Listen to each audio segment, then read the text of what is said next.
Creamline at Signal muling magtutunggalian at magpapakitang gilas sa kanilang mga lakas, habang ang Next-led Chameleon ay makakaharap naman ang lumalakas na Cherry Tigo. Sino kaya ang mas determinadong makapunta sa tuktok? Papalagrin kaya ang Signal o lalampasuhin lang sila ng defending champion?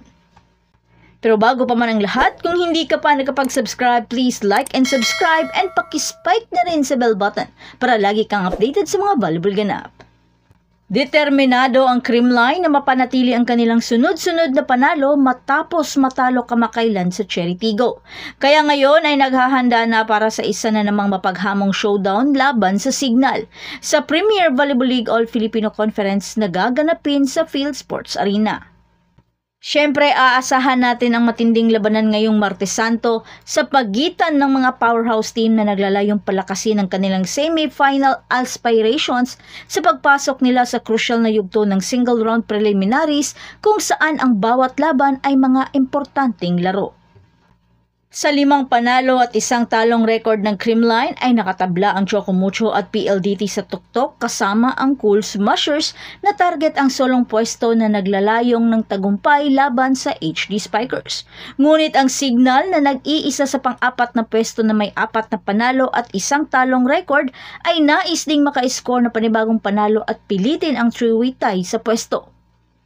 Ang pinaka-aabangang pangunahing laro sa alas 6 ng gabi ay nangangako ng isang kapanapanabik na showdown sa kabila ng solemn sa Holy Week, habang ang mga tagahanga ay naghahanda para sa isang no-hold-barred contest sa pagitan ng isa sa mga maituturing na malalakas na kupunan sa liga. Ang dalawang iba pang laban ay inaasahang magiging kapanapanabik na pakikipagsapalaran sa Petrogas na makakaharap ang Capital One sa alas 2 ng hapon. Ang mga God's Angels ay sabik na rin makabangon mula sa kanilang kamakailang pagkatalo at saktong pinapaboran ang kanilang laban sa nahihirapang Solar Spikers. Samantala, hinahangad naman ng Cherry Tigo at Next-led na patatagin ang kanilang mga posisyon sa kanilang pakikipagbakbakan sa alas 4 ng hapon.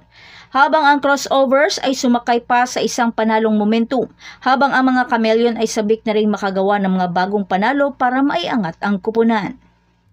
Ngunit inaasahan ng Next-led coach na si Coach Taka Minowa na ang kanyang mga manlalaro ay maglalagay ng malakas na performance kasama si Ivy Lacsina na babalik din mula sa 2-point showing sa 3 set na pagkatalo ng Chameleons sa kapatid na kupunan na Akari Chargers noong nakaraang linggo.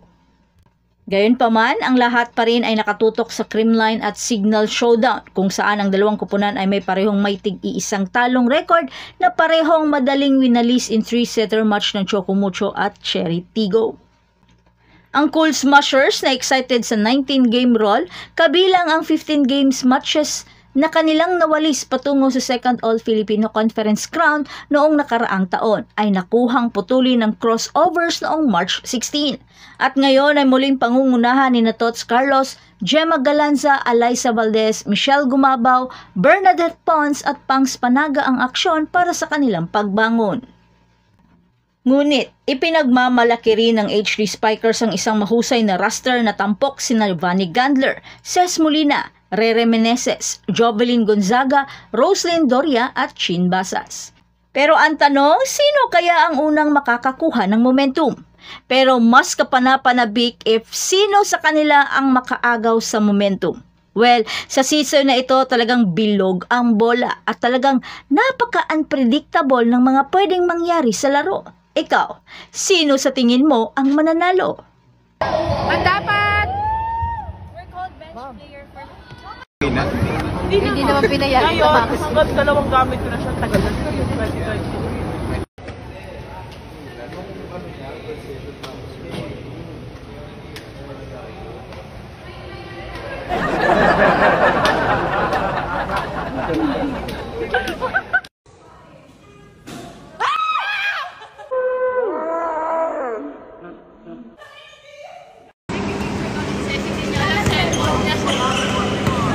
Masaya kayo? Nang-hack kayo ng phone?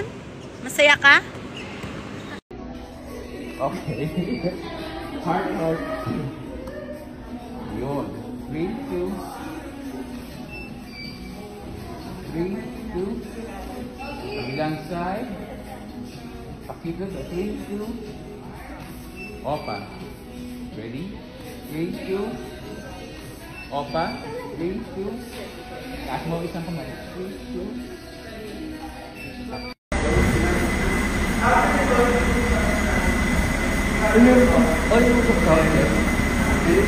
So that's it. Thanks for supporting this channel, and please don't forget to like and subscribe and spike the notification bell para lagi kang updated sa mga valuable ganap, and thanks for watching.